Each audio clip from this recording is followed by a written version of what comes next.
আখিরাতের প্রস্তুতি নেওয়ার জন্য তিনটা কাজ করবেন। একটা হলো আল্লাহর হক আদায় করবেন, দ্বিতীয় হলো মা বাবার হক আদায় করবেন, 3 নাম্বার হলো পাবলিকের হক আদায় করবেন। হাক্কুল্লাহ, হাক্কুল ওয়ালিদাইন, হাক্কুন নাস। এই 3টা হক যদি আপনি আদায় করে সামনে আগান, আপনার মৃত্যু আসবে, আপনার কবরটা জান্নাতের টুকরা হয়ে যাবে।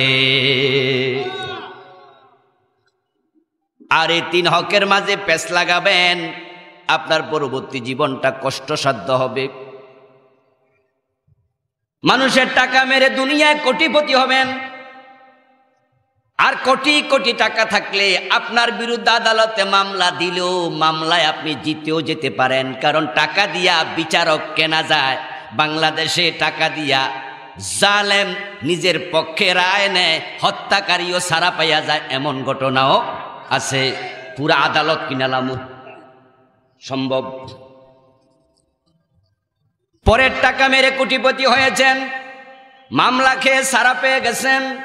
আবার বেশি টাকা থাকলে আপনি হতে পারে বাঁকা পথে এমপি মন্ত্রীও হয়ে যেতে পারবেন।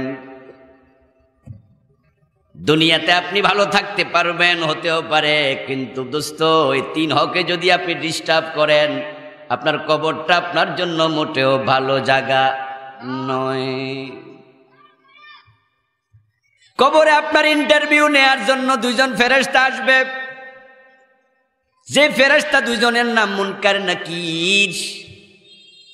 আচ্ছা বলুন তো, ওই ইন্টারভিউতে ঘোষ চলবে? টাকা পয়সা কোনো কাজে লাগবে? আখিরাতে আল্লাহ তাআলা আপনার বিচার করবেন, তিনি এমন এক বিচারক, আল্লাহরে ঘোষ দেয়া যাবে? সম্ভব নাকি? আচ্ছা কি পরিমাণ দিতে পারবেন? কত দিলে উনি নেবে? ইয়াউমা লা ইয়ানফাউ মালু ওয়ালা বানুন ইল্লা মান আতাল্লাহা বিকলবিন সালিম। সুবহানাল্লাহ পড়েন। কোরআনে আল্লাহ এগুলো বলে দিচ্ছে। সেদিন তোমার টাকা উপকারে আসবে না। আমার চিননি, আমার 10টা ফোলা আছে, লাগিয়া দেখো, ফিরে ভূত বানায় ফেলবে। ওরা খালি বাজারে 5-6 বাপ ফোলার বাপ যে একটু ভাব ধরে থাকে, ঝগড়া লাগলে কবে আমার চিনস, আমার ফোলা একটা ম্যাজিস্ট্রেট।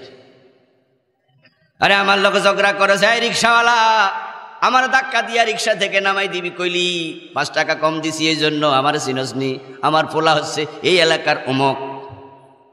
খবর দিলে তোর রিক্সার হিসাব ভেঙে লাইব। কতজন টাকার গরম দেখায়, কতজন অর্থের গরম দেখায়, কতজন সন্তানের গরম দেখায়, দেখায় না? চান্স পাইলে একটু গরম দেখায়, আমি অমক।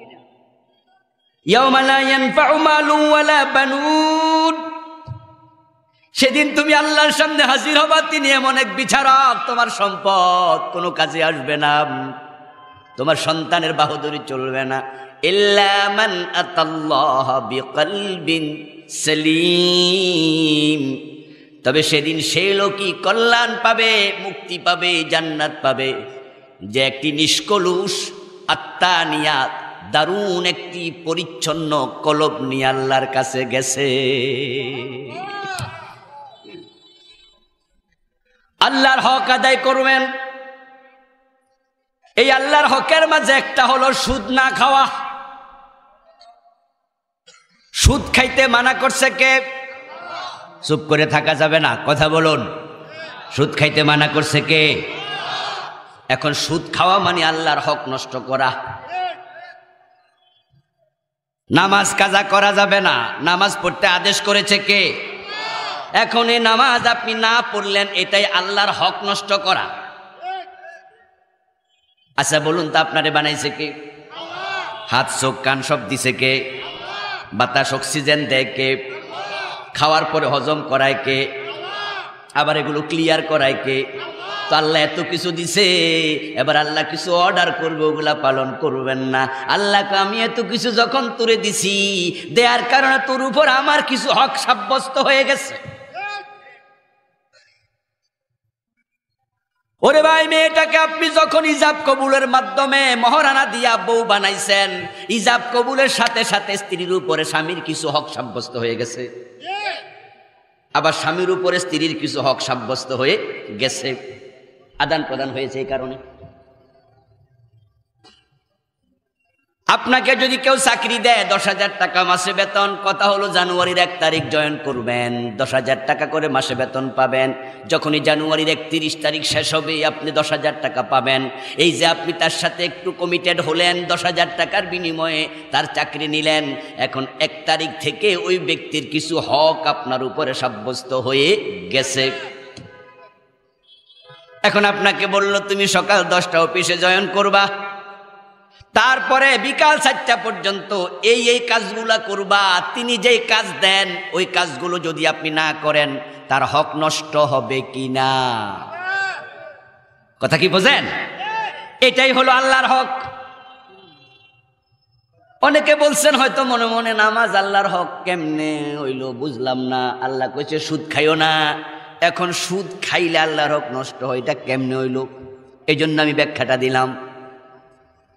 আল্লাহ আপনাকে হাত দিছে, চোখ দিছে, কান দিছে, হাঁটার শক্তি দিছে, বাতাস থেকে আপনাকে অক্সিজেন সাপ্লাই দিচ্ছে, আপনার আকাশটাকে সামিয়ানা বানায় আশ্রয় দিয়েছে, জমিনটা বিছানা বানায়া থাকতে দিছে, আপনার জন্য ধান চাল পাট গম আল্লাহ সব দিছে, এ পুকুরের মাঝে আল্লাহ মাছ বানাইছে, আপনি ধরে ধরে রান্না করে খান। দোস্ত, এত কিছু আল্লাহ দেয়, ওই আল্লাহর কিছু হক আপনার উপরে আছে না নাই? এখন তিনি বলছে তুমি সুদ খাইও না, আপনি খাইলেন, তার হক নষ্ট হয়ে গেল। তিনি বলছে নামাজ পড়ো, নামাজ পড়লেন না, তার হক নষ্ট হয়ে গেল। অর্থাৎ তার হক হলো তার আদেশগুলো মানতে হবে, নিষেধগুলো ছাড়তে হবে। এই আল্লাহর হক যদি আপনি নষ্ট করেন তাহলে আখেরাতে তিনি আপনাকে ধরবেন। ও বান্দা, আমি তোরে 30, 40, 50, 100 বছর হায়াত দিয়েছি, তুই একটু এবার কি করছো আমার একটু জবাব দে। قال النبي صلى الله عليه وسلم لا تزول قدم ابن آدم حتى يسأل عن 50 عن عمره فيما أفناه وعن شبابه فيما أبلاه وعن ماله من أين اكتسبه وفيما أنفقه وما علم وما عمل فيما علمه। আল্লাহর হাবিব বলেন, কিয়ামতে আল্লাহর সামনে হাজির হওয়ার পরে সব মানুষের জন্য পা নাড়ানো নিষেধ। 2 পার উপরে খাড়াবেন। আল্লাহ বলবেন 5টা প্রশ্নের জবাব দেওয়ার পরে পা নাড়াইও, এর আগে তুমি কদম নাড়াইতে পারবা না। কি শক্ত কথা! মানে আল্লাহ কয়, রাসূল বলতেছে, আল্লাহ বলবে কদম নাড়াইও না, পা নাড়ানো যাবে না। এর মানে কয় না সোজা খাড়াই থাক। আমরা কই না অনেক সময় স্টুডেন্টস পড়া না পারলে শিক্ষক কয়, এই খাড়া, এই পড়াটা খাড়াই খাড়া মুখস্থ কর, সোজা খাড়াই থাকবে। অর্থাৎ তাকে ধমকাচ্ছে। টাকা হাওলাত নিছে। হাওড়াখালী বাজারে একজন এলাকার ভালো পাওয়ারফুল ব্যক্তি, দোকানদার, তার এক পরিচিত লোক আইসা কয়, ভাই 5,000 টাকা হাওলাত দেন, আগামী সপ্তাহে দিয়ে দেবো। ও বেটা তাড়াতাড়ি 5,000 দিছে, বিপদ দেখা, আগামী সপ্তাহ কেন, 3 সপ্তাহ দেখা নাই। আমার বন্ধু টাকা চাইলে বারবার শুধু ফাঁকিবাজি করে, দেখা দেয় না, ওয়াদা দেয়, ভঙ্গ করে, এরকম চলতে চলতে 2-4 মাস চলে গেল। এবার বেটা ভাবলো ও তো মানুষ ভালো না, কি করি? ঠিক আছে, মানুষ কয় আঙ্গুল যদি সোজা আঙ্গুলে ঘি না ওঠে তাহলে আঙ্গুল কি করা লাগে? কয় না, বুঝছি রে, সোজা আঙ্গুলে ঘি উঠবো না রে। কয়দিন পর হাওড়াখালী বাজার দিয়া বেটা যাচ্ছিল। হ্যাঁ, কি করতাম কনসে? হ্যাঁ, এখন সময়ও কম, কথা কই নষ্ট করলে আরো যাইব কম। 1 মিনিটের ভিতরে একটু জায়গাটা ফিল আপ করেন প্লিজ, তাড়াতাড়ি তাড়াতাড়ি। বলছিলাম আমি করে যাবো ইনশাআল্লাহ। একবার সবাই 1 ইঞ্চি জায়গা রাখেন না প্লিজ, তাড়াতাড়ি লড়াচড়া করে দেন একটু। আগান আগান জিকিরে জিকিরে লা ইলাহা ইল্লাল্লাহ। প্লিজ প্লিজ, অন্যের উপকার করেন। আপনারা যারা কোনায় বসছেন, মানুষ তো হাঁটার জায়গাও পাচ্ছে না, একটু আগান না ভাই। মানুষ হাঁটতেও কিন্তু পারছে না, ওই ট্রেনের সাথে ধাক্কা খাবে, গায়ে ময়লা লাগবে। জায়গা দেন আপনারা, একটু এদিকে আগান ভাই প্লিজ। অনেকে তো শিকড় গাইরা গেছে মনে হয়, লড়াচড়াই করে না। ঘটনা কি? মূলার মতো নিচের দিকে কিছু গেছে নাকি? মাত্র খাইয়েছে, লড়তে পারতেছে। লা ইলাহা ইল্লাল্লাহ লা ইলাহা ইল্লাল্লাহ মুহাম্মাদুর রাসূলুল্লাহ। আমার বন্ধু বলতেছিলাম বেটা টাকা হাওলাত নিচে দেখা দেয় না, চলে গেল বাঁকা করব। এখন ওরা খালি বাজারে দেখা হয়ে গেছে, দেখা হয়েছে কে ভাইজান দাঁড়ান, আজকে আর মুস্কি হাসি মাসি নাই, এই দাঁড়ান টাকাটা দেন। কয়বার ওয়াদা দিচ্ছেন মিয়া, ওয়াদা ভাঙেন। ওই বেটা ভাই দিমুনি দেমনি, এখনই দেন, কয় না খেপে গেছে, টাকা দেন। এরপরে এবার বলতেছে একটা আঁক দিলাম, টাকা না দিয়া আঁক ফার হইবেন না। যে বেটা টাকা হাওলাত নিছে হে এবার মনে মনে বুঝা লাইছে আজকে সারা নাই। এর মানে আঁক থেকে লড়লেই মারামারি শুরু হয়ে যাইতে, কিল থাপ্পড় শুরু হতে পারে। এই যে আমাদের মাঝে একটা প্রচলিত কথা আছে, আঁক দিলাম সামনে যাইও না। রাসূলুল্লাহ বলে কিয়ামতের দিন আল্লাহ বলবে 5টা প্রশ্ন করব, জবাব না দিয়া পা নাড়াইস না। তার মাঝে আল্লাহ প্রথম প্রশ্ন করবে, তোরা আমি 30, 40, 50 বছর হায়াত দিছি, আমার আদেশ নিষেধের আলোকে চলেছিস কিনা জবাব দে, জবাব দে। আমার হকগুলো কি কি আদায় করছ জবাব দে। এখন এবার আপনারা বলুন তো, আমরা যা বলি, আমরা যা করি সব কিছু রেকর্ড করার জন্য আমলনামা আছে না নাই? যারা জানেন তারা জবাব দিয়েন তো। আমলনামাটার রেকর্ডার ক্যামেরা আল্লাহ রাখছে দেহের কোন জায়গায়? গর্দানে। মাশাআল্লাহ। ওয়া কুল্লু ইনসানিন আলজামনাহু তায়রাহু ফি উনুকিহি وَنُخْرِجُ لَهُ يَوْمَ الْقِيَامَةِ كِتَابًا يَلْقَاهُ مَنشُورًا اقْرَأْ كِتَابَكَ। গর্দানের ভিতরে আমি রেখেছি, সব রেকর্ড হয়, সব, কোনো কথা নাই, পলানোরও জায়গা নাই, সব কিছু কম একবারে মাস্ট বি রেকর্ড। এখন যারা সুদে টাকা লাগাইছেন, ওই সুদের টাকাটা নিজের না, স্বাস্থ্য বোনের নাম দিয়া লাগাইয়া দিছে, এমন কিছু লোক আসেনি? কই দোস্ত কিছু টাকা লাগবে, লাখখানেক টাকা, মাসখানেকের জন্য একটু হাওলাত দে। আপন বন্ধু, দোস্ত মানুষ, কই দোস্ত রে থাকলে তোর 2 লাখও দিতাম, কিন্তু নাই। তবে আমার স্বাস্থ্য বোনের লাখখানেক টাকা আছে, আমার কাছে দিছে, নিজের টাকা তো না, ওটা কিছু বাড়াইয়া টারাইয়া তুই দিলে তার দিতে পারি। এইভাবে অমুকের নাম তমুকের নাম কই আপনজন থেকে সুদ খায়, এমন লোক আছে কিনা? এমন রিপোর্ট আমার কাছে এসেছে, ছেলে বিদেশ যাবে, মা ছেলেকে সুদে টাকা লাগাইছে, নিজের টাকা মা ছেলেকে সুদের উপরে দিছে, অন্য থেকে আনছে কইয়া। ও দোস্ত কয়দিন আগে শুনলাম বাবা ছেলের থেকে টাকা চাইছে, ফোলা স্কুলে পড়ে, এর মাটির কলসি আছে, মাটির ব্যাংকে টাকা জমায়, তো বাবার জরুরি কিছু টাকা দরকার। ফোলারে কয় তোর টাকা রে আমারে দে। ফোলা কয় দিমু যদি তুমি কিছু বেশি দাও। চিন্তা করছেন এইটুকু ফোলা হে বেশি চায়, টাকায় টাকা, 1 টাকা বেশি নেন আর কোটি টাকা বেশি নেন, কোটি টাকাও সুদ, 1 টাকাও সুদ। এখন আমাদের দেশে আজকের সুদ এত ভয়াবহ রূপ ধারণ করেছে। আমার বন্ধু, এখন সুদ থেকে বেঁচে আছে এমন মানুষের সংখ্যা খুবই কম। লাআনা রাসূলুল্লাহি সাল্লাল্লাহু আলাইহি ওয়াসাল্লাম আকিলার রিবা ওয়া মুকিলাহু ওয়া শাহিদাইহি ওয়া কাতাবাহু ওয়া ক্বালাহুম সাওয়া। প্রিয় নবী বলছেন আল্লাহর লানত যে সুদ খায় তার উপর, যে সুদ দেয় তার উপর, যে সুদ লিখালেখি করে তার উপর, যে সুদের সাক্ষী থাকে তার উপর। এখন 4 জনের উপর আল্লাহর লানত, অপরাধে তারা সমান। এখন সুদ দেয়, সুদ খায়, সুদ লিখে সুদের সাক্ষী থাকে, এমন লোক সমাজে বাদ দিলে বালা পাইবেন কয়জন? খুব কম, খুব কম। অথচ 4 জন সমান অপরাধে অপরাধী। প্রশ্ন হলো অপরাধটা কি? অপরাধ হলো কালান নবী সাল্লাল্লাহু আলাইহি ওয়াসাল্লাম মান আকালা দিরহাম রিবা ওয়া হুয়া ইয়ালাম আন্নাহু আশাদ্দু মিন সিত্তাতিন ওয়া সালাসিনা জিনাতান, যে ব্যক্তি 1 টাকা সুদ খাবে তার আমলনামায় 36 বারের বেশি গুনার জেনার গুনাহ লেখা হবে।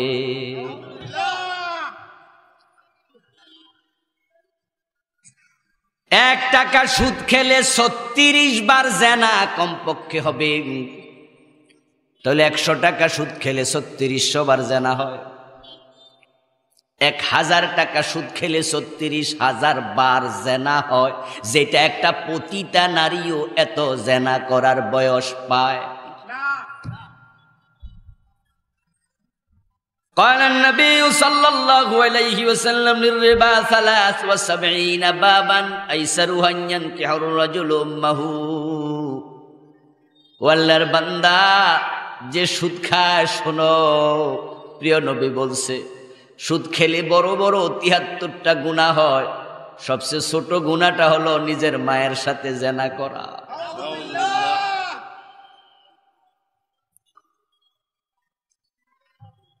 অথচ আপনি সুদে টাকা লাগাইয়া ইমাম সাহেবের পিছনে দাঁড়াইয়া নামাজ পড়তেছেন আর মনে মনে ভাবতেছেন নামাজ জান্নাতের চাবি, আমি তো নামাজ ছাড়ি না, জান্নাত তো পেয়ে যাব। অথচ কান খুলে শুনুন বন্ধু, হারাম খাইলে কোনো ইবাদতই কবুল হয় না, নামাজ রোজা কিচ্ছু কবুল হবে না। পইরা লাভটা কি? কবুল না হলে পড়ছেন লাভ নাই। قال النبي صلى الله عليه وسلم من اشترى ثوبا ب10 دراهم فيه درهم حرام لم يقبل الله له صلاته ما دام عليه। প্রিয় নবী বলতেছেন, যে ব্যক্তি 10 দিরহাম দিয়ে একটি জামা কিনলো, কাপড় কিনলো, 9 দিরহাম হালাল, 1 দিরহাম হারাম, ওই জামাটা পরে যতই নামাজ পড়ুক 1 রাকাতও কবুল হবে না।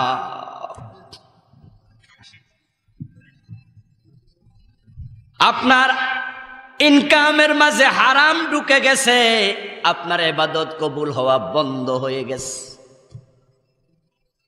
আমার প্রিয় ভাইয়েরা, যারা অফিসে চাকরি করেন, সরকারি অথবা বেসরকারি, মাঝে মাঝে আছে কিছু অন্যায়, যে অন্যায়ের কারণে অফিস আপনার বেতন বন্ধ করে দেয়। এমন কিছু শাস্তি আছে না? বাতিল করে নাই, ডিসমিস হয় নাই, সাসপেন্ড করে নাই, কিন্তু বেতন স্থগিত। মাদ্রাসার প্রিন্সিপাল 16 ডিসেম্বর সরকারি কর্মসূচি হলো 16 ডিসেম্বর পালন করো, ওদিন অফিসিয়াল ছুটি আছে, কিন্তু রাষ্ট্রের আলাদা অর্ডিনেন্স আছে। ছাত্র শিক্ষক মাদ্রাসায় আসবে, স্কুলে আসবে, সেদিন বিজয় দিবস পালন করবে। কিন্তু প্রিন্সিপাল সাহেব সেদিন বাড়ি চলে গেছে, টিচাররাও আসে নাই, ছুটি দিয়া দিছে, স্টুডেন্ট আসে নাই, টিউনু সাহেব অথবা আপনার অন্য কোনো অফিসার আসছে, এসে দেখে মাদ্রাসায় তালা। হতে পারে তাদের এমপিওটা আপাতত স্থগিত, অর্ডার দিছে 3 মাস বেতন বন্ধ। কথা বুঝছেন? কিন্তু আচ্ছা, এবার নিজেরা আলোচনা করেন, ও উত্তর দেন তো, এই যে 3 মাস বেতন বন্ধ, মাদ্রাসা কি বন্ধ থাকবে? ক্লাস কি বন্ধ থাকবে? সব চলবে, কিন্তু বেতনটা বন্ধ। এবার তুমি সরি বলো, অফিসিয়ালি শোকসের জবাব দাও। কর্তৃপক্ষ যদি তোমার জবাব পাইয়া সন্তুষ্ট হয়, প্রিন্সিপাল টিচাররা মিলে লেখছে, স্যার এ জাতীয় ভুল ভবিষ্যতে আর কোনোদিন করব না, আপাতত আমাদের মাফ করে দেন, আমরা সরি বললাম। এবার কর্তৃপক্ষ কয় ঠিক আছে, বেতনটা আবার চালু করো।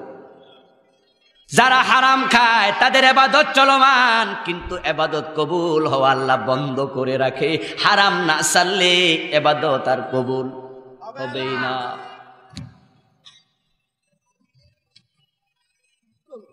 হালাল গেজা ইবাদত কবুলের শর্ত ভালো করে শোনো মুসলমান। আপনি নামাজ পড়বেন, রোজা রাখবেন, আবার হারাম খাবেন, এই নামাজ রোজা কবুল বন্ধ। ও আমার প্রিয় ভাই, এখন আপনার ইবাদত কবুল বন্ধ অবস্থায় যদি মৃত্যু এসে যায়, উপায় নাই।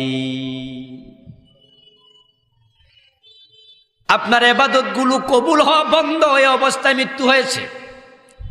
যেমন আপনারা যারা সুদে টাকা লাগাইছেন, কারো 10,000, কারো 5,000, কারো 10 লাখ, কারো 50 লাখ, এই অবস্থায় মৃত্যু হতে পারে না?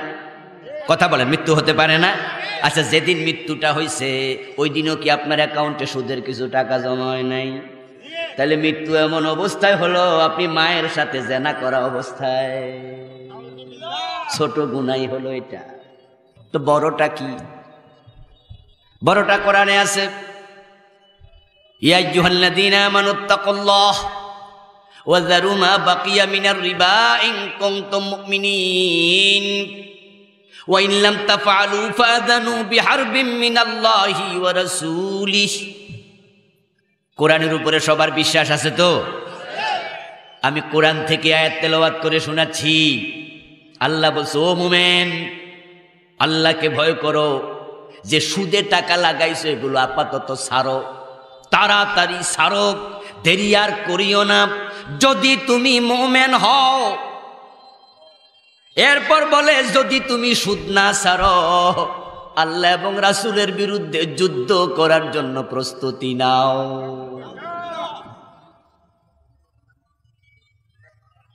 সুদ খাওয়া মানে আল্লাহ এবং তার রাসূলের বিরুদ্ধে যুদ্ধ ঘোষণা করা।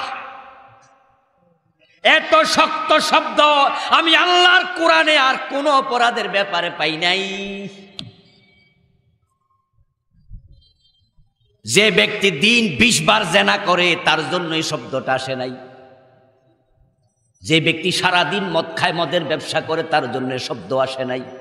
ওইগুলো হারাম, জেনা করাও হারাম, মদ খাওয়াও হারাম, মদের ব্যবসাও হারাম। কিন্তু এত কঠিন শব্দ সুদের ব্যাপারে আল্লাহ বলছে, এমন কঠিন শব্দ আর কোনো ব্যাপারে বলে নেই।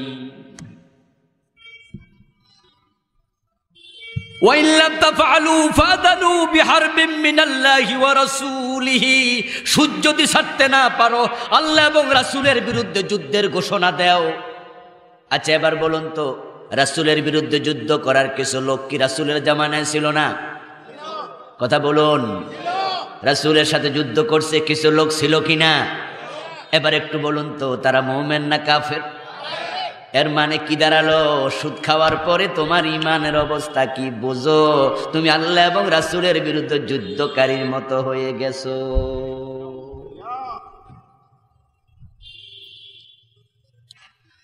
قال النبي صلى الله عليه وسلم لا يدخل الجنة لحم نبت من السحت وكل لحم نبت من السحت فكانت النار أولى به। এই যে আপনারা সুদে টাকা লাগাইয়া আবার মসজিদে যাইয়া আল্লাহর জান্নাত তালাশ করতেছেন, 5 ওয়াক্ত নামাজ পড়ি, জান্নাত ঠেকায় কে? এই হলো মানসিকতা। সুদে টাকা লাগাইয়া তাবলিগে সিল্লা দিতে যায় এমন লোকও আছে না নাই? সুদে টাকা লাগাইয়া পীর সাহেব হুজুরের সাথে মাঠে মাঠে সফর করে বেড়ায়, হুজুর দ্বীনের তালিম দেয়, আর আমি হুজুরের খাদেম, হুজুরের গাঁটটি টানি, লোটা টানি, হুজুরের উসিলায় আল্লাহ আমারও ছাইরা দিতে পারে, অথচ সুদে টাকা লাগাইয়া বেড়া ঘুরতাছে। ও চাচা, আপনার সংসার চলে কেমনে? আপনি যে সিল্লা দিয়েছেন 3 সিল্লা একসাথে, আল্লাহ চালাইছে। আপনি যে পীর সাহেব হুজুরের সাথে মাহফিলের সিজনে 6 মাস দেশে দেশে ঘুরছেন, সংসার চলে কেমনে? আরে মিয়া, আল্লাহ চালাইছে। আরে বুঝলাম আল্লাহ চালাইছে, উসিলা তো একটা আছে। কয় জি বাতিজা, উসিলা আছে। কি উসিলা? ওই যে পেনশনে 50 লাখ টাকা পাইছিলাম, সোনালী ব্যাংকে রাখছি, মাসে মাসে কিছু পাই, আল্লাহ এটা দিয়া চালায়। সোনালী ব্যাংক থেকে যা পায় এটা দিয়ে নাকি আল্লাহ চালায়। قال النبي صلى الله عليه وسلم لا يدخل الجنة لحم نبت من السحت। তাবলীগে সিল্লা দিছো, কামটা বড় ভালো। পুরা 3 মাস আল্লাহর রাস্তায় ছিলাম। তাবলীগে যারা যায় এই 3 মাস তাদের নামাজ কাজা হওয়া দূরের কথা, জামাতও মিস হয় না। কি দারুণ একটা কাম করছে। 3 মাস, 2 মাস, 3 সিল্লা দিলে 120 দিন, 4 মাস মনে হয় না? এই 4 মাস এসে 5 ওয়াক্ত নামাজ জামাতে পড়তেছে। কি দারুণ কাজ। 5 ওয়াক্ত নামাজের বাহিরে জিকিরি ফিকিরে থাকতেছে, বিকাল বেলায় তালিমে যাচ্ছে। এবং আরো মজার বিষয় হলো, আমরা জুমার নামাজ পড়াই, তার বিপরীতে বেতন পাই। মাদ্রাসা শিক্ষকতা করি, তার বিপরীতে বেতন পাই। আমি মাহফিলে আসছি, যাওয়ার সময় হাদিয়া পাই। কিন্তু তাবলিগে যে 4 মাস দিল, বিনিময় 1 টাকাও নেয় নাই, সবটা আল্লাহর জন্য দিছে। সওয়াব তো আরো বেশি পাওয়ার কথা, কিন্তু সুদে টাকা লাগাইয়া তাবলিগে যাইছো, কিচ্ছু পাও নেই।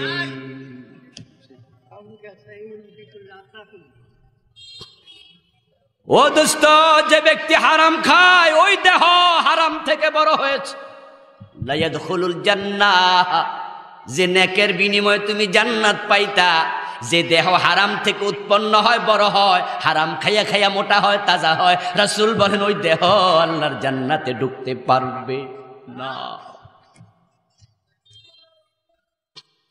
ওয়া কুল্লু লাহমিন নাবাতা মিনাস সুতি ফাকানাতিন নারু আওলা বি, যে দেহটা হারাম খাইয়া মোটা তাজা হইছে, প্রিয় নবী হাদিসের শেষ অংশে বলে ওটা আল্লাহ জাহান্নামের জন্যই মোটা তাজা বানাইছে।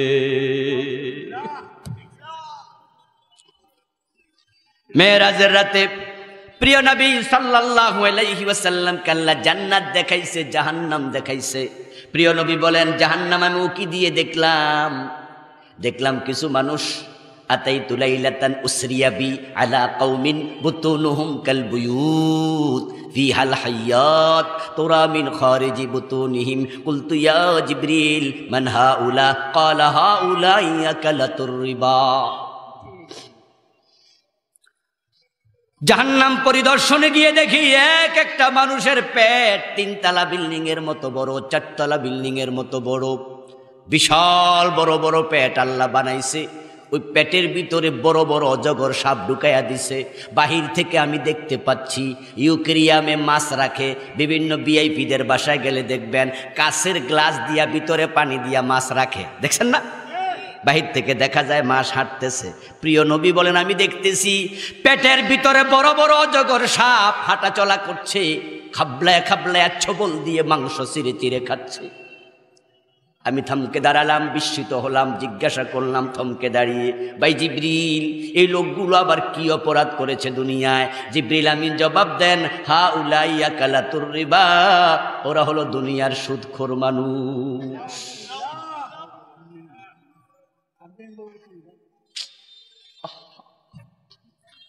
ও ভাই, সুদ খাইলে গুনাহ, দিলে গুনাহ, লিখলে গুনাহ, সাক্ষী দিলে গুনাহ। কিন্তু আমি বলেছি, শুরুতে বলেছি, 100 বছর আগে আমরা ছিলাম না, 100 বছর পরে থাকবো না। এই দুনিয়ায় কয়দিনের জন্য আমরা আমলের দিকে খেয়ালই করলাম না। বাজারে ব্যবসাটা একটু বড় করার জন্য বিভিন্ন এনজিও থেকে সুদে টাকা আনে, এমন ব্যবসায়ী আছে না নাই? আবার একটু হিসাব করে দেখছে, আমার ব্যবসা মোটামুটি একটু ভালো, প্রতি মাসে 50,000 1 লাখ টাকা আয় হয়, এমন ব্যবসায়ী আছে না? বছরের মাঝে 6 লাখ, 10 লাখ, 20 লাখ, 50 লাখ। এখন হিসাব করে দেখছে, যদি আমি এটা সোনালী ব্যাংকে রাখি তাহলে মাসে পাবো আমি 600 থেকে 700 অথবা 400-500। ইসলামী ব্যাংকে রাখলেও 400-500 বেশি পাবো না। ইসলামী ব্যাংকে রাখলে হুজুর রাখে সুদ হয় না, ব্যবসা কইরা দেয়। আচ্ছা ধরে নিলাম হালাল, কিন্তু টাকা পাবো মাসে 450।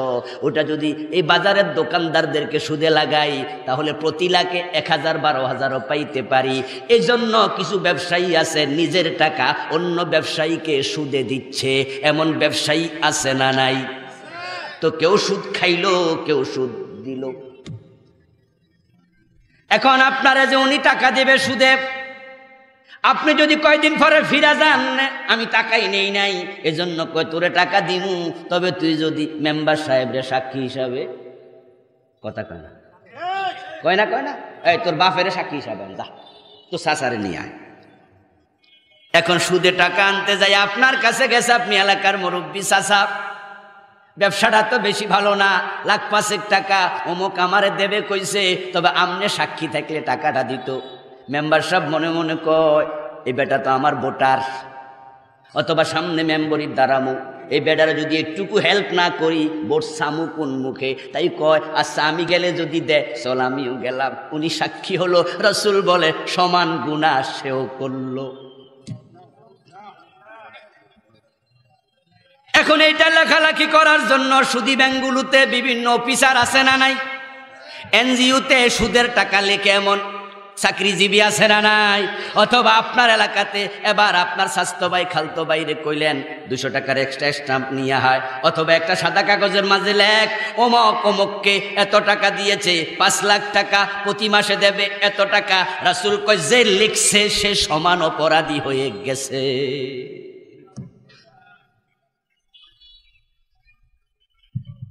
জান্নাতে যদি যেতে চাও হারামের সাথে সম্পর্ক কাট অফ করো। আল্লাহ তোমার টাকার হিসাব নেবে। প্রথম হিসাব জীবনের হিসাব দেও, দ্বিতীয় প্রশ্ন যৌবনের হিসাব দেও, 3 নাম্বার প্রশ্ন সম্পদ কোথায় থেকে কামাই করছো হিসাব দেও, 4 নাম্বার প্রশ্ন কোন কোন জায়গায় খরচ করছো হিসাব দেও। তাই টাকা থাকলেই আপনি যা মনে চায় খরচ করবেন সেই অধিকারও আপনার নাই।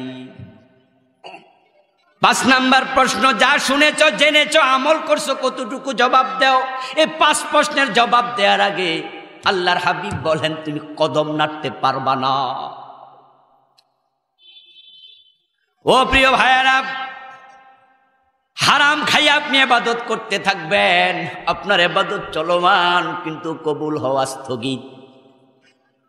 এখন আপনি যদি চান কবুল হোক তাহলে আপনি হারাম থেকে ফিরে এসে আল্লাহর কাছে অফিসিয়ালি দরখাস্ত করুন, সিস্টেম মতো যোগাযোগ করেন।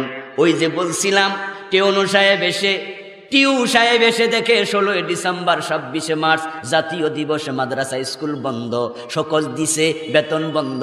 এখন প্রিন্সিপাল বড় বিনয়ের সাথে বলে স্যার ভুল হয়ে গেছে, এই জাতীয় ভুল আর ভবিষ্যতে করব না, আমাদের বেতনটা দয়া করে চালু করুন, আমরা 26 জন টিচার আছি, আমাদের পরিবার কষ্টে আছে। এইভাবে বিনয়ের সাথে দরখাস্ত করলে এবার অফিসার একটা সিগনেচার দিয়া কয় আপাতত ছাড় দিলাম। এখন যারা হারাম খান ইবাদতগুলো কবুল হওয়া অলরেডি বন্ধ আল্লাহ করে দিছে, আমার রাসূল এটা জানাইছে। এখন ইবাদত কবুল হওয়া চালু করতে হলে বিনয়ের সাথে আল্লাহর কাছে তাওবা করা দরকার আছে না নাই? আমি উপায় নাই।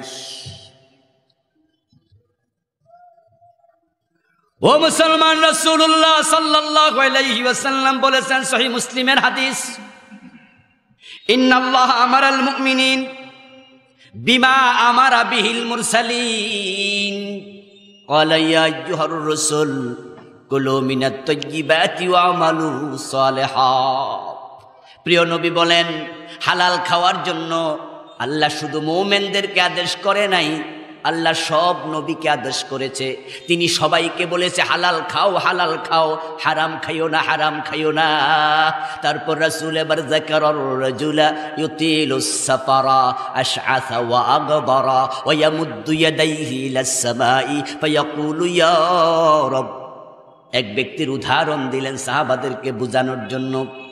সাহাবারা শোনো, হজ করার জন্য বহু দূর থেকে আল্লাহর এক বান্দা মক্কায় গেছে, হতে পারে আফ্রিকা থেকে, হতে পারে এশিয়া থেকে। রাসূলের জামানায় যখন ঘোড়া ছাড়া, ওট ছাড়া আর কোনো বাহন ছিল না, গাড়ি ঘোড়া কিচ্ছু নাই, ঠেলা গাড়িটাও ছিল না, হেলিকপ্টার আর বিমান তো বহু দূরের কথা।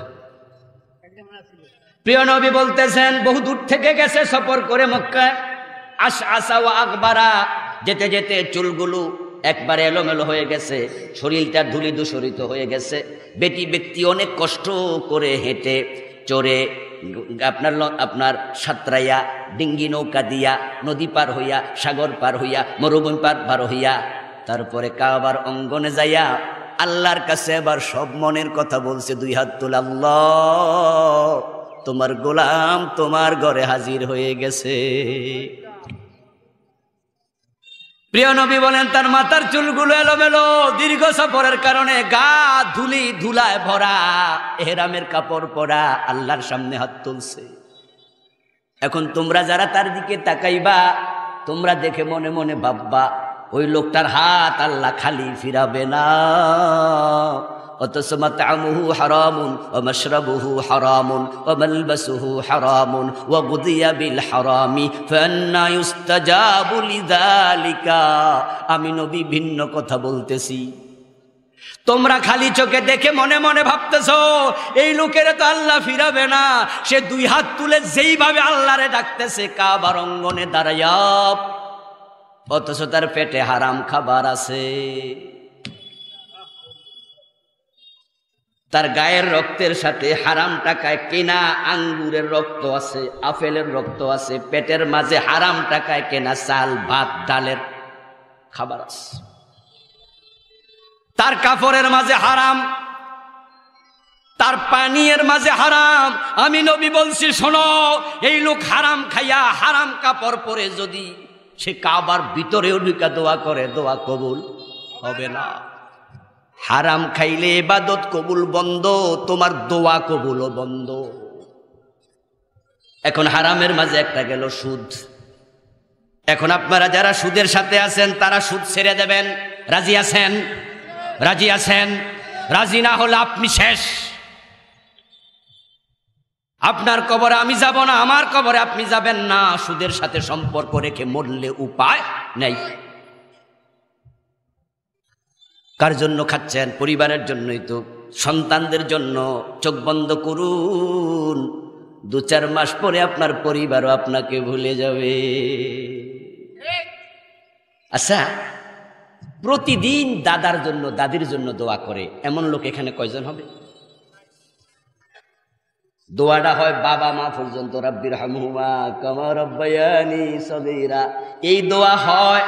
কিন্তু দাদা দাদি পর্যন্ত পৌঁছে এমন দোয়া কম হয়। আচ্ছা এবার বলুন তো, এই দাদা দাদি তারপরে আপনার আরেকজন আছে না, বড়দাদা? হতে পারে আপনি যেই বাড়িতে বসবাস করতেছেন এই জায়গাটা আপনার বাবা কিনে নাই, উনি উনার বাবা থেকে পাইছে, উনি হলো আপনার দাদা। খোঁজ নিয়ে দেখেন এই জায়গাটা আপনার দাদাও কিনে নাই, এই জায়গাটা বড় কষ্ট কইরা সুদ খাইয়া ঘোষ খাইয়া কঠোর খাটুনি খেতে আপনার দাদার বাবা কিনেছিল। তিনি গেছে কবরে, এখন আপনি তার নামটাও জানেন না, দোয়া তো আরো দূরের কথা।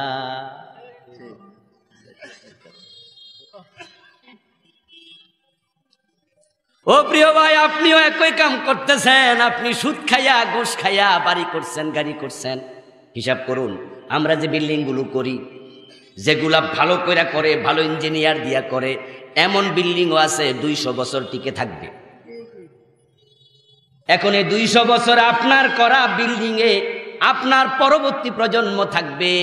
আপনি গেলেন মরে, এবার আপনার ছেলেও 20-30 বছর 50 বছর পরে যাবে মরে, থাকবে তার ছেলে, ও বেটাও থাকবে। আপনার বিল্ডিং এখনো আছে, তারপরে আসবে তার ছেলে। করছেন আপনি 3 নাম্বার 4 নাম্বার প্রজন্ম। আপনার নাম জীবনে মুখেও নেবে না, কারণ সে আপনার হয়তো নামটাই জানে না। তো থাকলো কে আর কবরে মাইর খায় কে? আসলে আমরা খুব বেকুফ, আমরা আসলে ব্যাককল। আমরা নিজের জন্য কি করলাম ভাবি না। আরেকটা অপরাধের নাম ঘোষ। অনেক অফিসার বাংলাদেশে আছে, 5 ওয়াক্ত নামাজ পড়ে, কিন্তু ঘোষ না দিলে সিগনেচার করে না, ফাইল নড়ে না। বাংলাদেশের 99% অফিস ঘোষ ছাড়া কাজ করে না। এমন অফিসও আছে, বিশেষ করে যেগুলো আছে রেজিস্ট্রি অফিস, বিশেষ করে থানা, ওগুলোর মনে হয় মাটিও ঘোষ খায়। যদি মাটি খাইতে পারতো, মাটিও কোথা আমারও কিছু দিও। একটা অফিসার ভালো পাওয়া কঠিন, অথচ দোস্ত এ ঘুষখোর অফিসার সকালবেলা অফিসে বসে ঘোষের টাকা এই পকেটে ঢুকাইছে, ওই পকেটে ঢুকাইছে। প্রতি সিগনেচারে 200, 500, 1000 আছে না? সাব রেজিস্ট্রি অফিসে যাবেন, যতগুলা দলিল সিগনেচার হয় আলাদা পার্সেন্টেজ। সৎ আছে, সৎ লোক আছে 1000-এ 1-2 জন। 1000-এর মাঝে 998টাই ঘোষ খায়। 2 পকেটের টাকা নিচ্ছে। তারপরে আজান হয়েছে, আজান যখন কানে আসছে, জোহরের নামাজের আজান, তখন এবার সামনে যে ক্লায়েন্ট বসে আছে হেরে কয়, ভাই দিলে তাড়াতাড়ি দেন, আজান হয়েছে কিন্তু নামাজও যান। এখন উনি উজু টুজু করে সুন্দরভাবে নামাজে গেছে, নামাজে খাড়াইয়া কয় ইয়াকা না'বুদু ওয়া ইয়াকা নাস্তাঈন, ও আল্লাহ আমি শুধু তোমার ইবাদত করি, গোলামি করি। আল্লাহ কয় ও গোলাম তোর পকেটে এগুলো কি? বাট ফার্স আমার গোলাম বুঝি সকাল থেকে 2 পকেটে গোশ নেয়। তুই আল্লাহর গোলাম না, তুই নফসের গোলাম হয়ে গেছিস, ঠিক না? তুই নফসের গোলাম, তুই শয়তানের গোলাম। লা তাকুলু আমওয়ালাকুম বাইনাকুম বিল বাতিল, একের সম্পদ অন্যায়ভাবে ভক্ষণ করিও না। আমার বন্ধু আপনারাও নামাজে যান, আজান হলে দৌড়ায় আজকেও গেছেন। এ জুমার নামাজের দিন আমি দেখেছি মসজিদে মানুষ অভাব নাই, দোকানগুলো বন্ধ করেছেন। এই দোকান বন্ধ করে আপনি মসজিদে গেছেন, ইয়াকা না'বুদু ওয়া ইয়াকা নাস্তাঈন আপনিও করেছেন। অথচ সকালবেলায় দোকানে আইসা ওজনে কম দেয়া শুরু, মালে ভেজাল দেয়া শুরু, 2 নাম্বার বান বিক্রি করে পকেটে টাকা লইয়া নামাজে খাড়ায় কয় আল্লাহ আমি আপনার গোলামি করি। আল্লাহ কয় না না, তুই নফসের গোলাম হয়ে গেছিস। ওজনে কম দেয়, মালে ভেজাল দেয়, এমন ব্যবসায়ী আসেনি? তবে আওরা খালি বাজারে নেই, সাবধান। ও বন্ধু আপনি ঠকছেন, আপনি ঠকছেন, আপনি ঠকান নাই। আরে আমারে আপনি কেমনে ঠকাবেন? আমার রিজিক আপনি খাবেন কিভাবে? এটা সম্ভব নয়। আমার রিজিক আপনি খেতে পারবেন না। আপনার দোকানে গিয়ে আমি বললাম ভাইজান লবণ হবে, লবণ, ডাল চাল হবে, আপনি বললেন জি, তাহলে আমাকে 1 কেজি ডাল দেন। কত? আপনি বললেন হুজুর 150 টাকা। আমি 150 টাকা আপনাকে দিলাম। কথা ছিল আপনি আমাকে কয় কেজি দেবেন? কথা বলেন, কয় কেজি? কিন্তু দেওয়ার সময় দিচ্ছেন 900 গ্রাম, তাহলে আমি পানা আছি কতটুকু? আপনি কিন্তু মোছে তেল দিয়ে আমার পুরা টাকা নিছেন, 1 টাকাও কম দেন নাই। আর মনে মনে ভাবছেন হুজুর মানুষ বুঝেই না, কম যে দিছি টের পাই নাই, আমি বরং জিতে গেছি। ভুল করলেন, ভুল করলেন। কিয়ামতের দিন আমাকে অবশ্য 100 গ্রামের টাকা আপনাকে ফিরাইয়া দিতেই হবে। আত-তুজ্জারু ইউহশারুনা ইয়াওমাল কিয়ামাতি ফুজ্জারা ইল্লা মান ইত্তাকা ওয়া সাদাকা ওয়া বাররা। প্রিয় নবী বলছেন হাসরের দিন ব্যবসায়ী যত আছে সবগুলা ব্যবসায়ীকে আল্লাহ বলবে তোরা সব পাপিষ্টের দল। ও যত ব্যবসায়ী আছো সবগুলা এই জায়গায় আয়। তো ফেরেশতা চারিপাশে তোমরা লাঠি লইয়া খাড়ায় যাও। আত-তুজ্জার ইউহশারুন, তুজ্জার তাজেরের বহুবচন। যত ব্যবসায়ী আছো সবগুলো দাঁড়াও, আলাদা হয়ে যাও। সবগুলোকে আলাদা করে ফেরেশতাকে চারপাশে দাঁড় করিয়ে বড় বড় জাহান্নামের রেত দিয়া, বেত দিয়া, চাবুক দিয়া দাঁড় করাইয়া এবার বলবে আল্লাহ এখান থেকে শুধুমাত্র তাদেরকে বের করো মানিত্তাকা, যে ব্যবসায়ী ব্যবসা করতে গিয়ে আল্লাহরে ভয় করছে।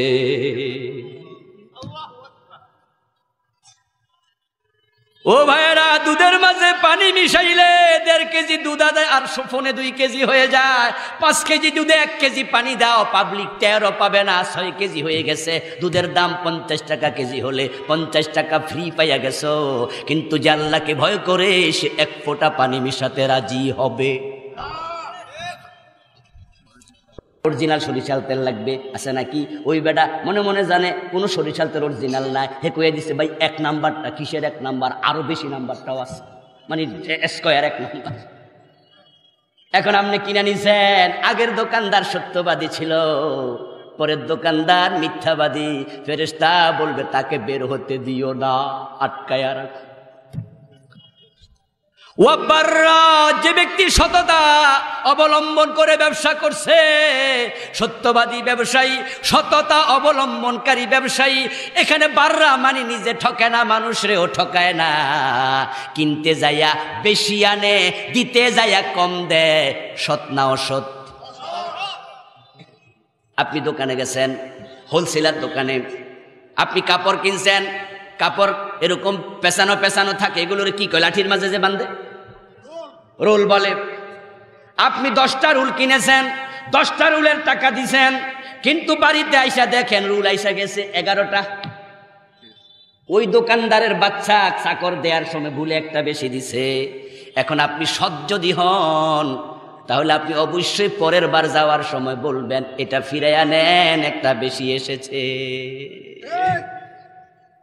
এই 3 গুণ যাদের থাকবে তাদেরকে আবার ফেরেশতা আলাদা করবে, করার পরে আবার আল্লাহ রাসূল আল্লাহ বলেন, প্রিয় নবী আমাদের জানাচ্ছেন, যারা সত্যবাদী ব্যবসায়ী ইয়াতাজিরুস সাদুকুল আমিন মা'আন নাবিয়্যিন ওয়াস সিদ্দীকিন ওয়াস শুহাদা ওয়াস সালিহিন আও কামা ক্বালা নবী আলাইহিস সালাতু ওয়াস সালাম। যারা সত্যবাদী ব্যবসায়ী, যারা সততা অবলম্বনকারী ব্যবসায়ী, যারা আল্লাহকে ভয়কারী ব্যবসায়ী, আল্লাহ তাদেরকে আবার বলবে যাও নবীদের সাথে জান্নাতে ঢুকে যাও। তাহলে আপনারা যারা ব্যবসায়ী আছেন, নবীদের সাথে জান্নাতে যাওয়ার সুযোগ আপনাদের আছে। রাসূল নিজে ব্যবসায়ী ছিলেন, ইমাম বুখারী ব্যবসায়ী ছিলেন, ইমাম আবু হানিফা ব্যবসায়ী ছিলেন। আপনার সুযোগ আছে ভালো হওয়ার, সুযোগ আছে জান্নাতে যাওয়ার। আমার ভাইয়েরা, এরকম আরো কত হারাম আছে, আজকে তো আর সময় নাই, 4টা অলরেডি প্রায় বেজেই গেছে। দোষ কিন্তু আমার না, আমি এখানে এসে জুমা পড়েছি, এর মানে আমি আরো আগেও স্টেজে আসতে পারতাম। ইভেন আমি এসেছি, এসে আবার ফিরেও গেছি। আইসা দেখি যে লোক আছে 12-14 জন, হান্নান ভাই ওয়াজ করতেছে, উনি লোক কম পাইছে, তখন আমি যাইয়া বইয়া বইয়া চা খাইছি। চা আবার ফালডাইয়া খাইছি, কারণ চিনি খাই না, চিনিওয়ালা দিছে, হাতে তো টাইম আছে, কইছি এটা বাদ দেন, চিনি ছাড়া আরেকটা আনেন। এরপরে উকি মুকি দিয়ে দেখছি লোক কিছু হয়েছে, তখন আমি আসছি। আর এখন দেখেন দাঁড়াইয়া দাঁড়াইয়া শুনতেছে। তো যারা ঠকছেন, আপনারা দেরিতে আসার কারণে ঠকেছেন, না হয় আরো কিছু কথা বেশিও বলতে পারতাম। এখন বলেন তো, এই যে আজকের মাহফিল, এই মাহফিলে আসছে আপনারা খুশি না বেজার? এই মাহফিলটা হয়েছে আওরাখালী বাজার কেন্দ্রীয় জামে মসজিদের উদ্যোগে। এই মসজিদে কাজ চলছে, আমরা দোয়া করে একসাথে যাব, কেউ উঠবেন না প্লিজ। আমাদের আজকের মাহফিলের সম্মানিত সভাপতি জনাব আলমগীর খান ভাই, প্রধান অতিথি জনাব আতিকুর রহমান খান ভাই, ওনারা আছেন। তা আমাদের আতিকুর রহমান ভাই, এই মসজিদের জন্য আপনি নিশ্চয় কিছু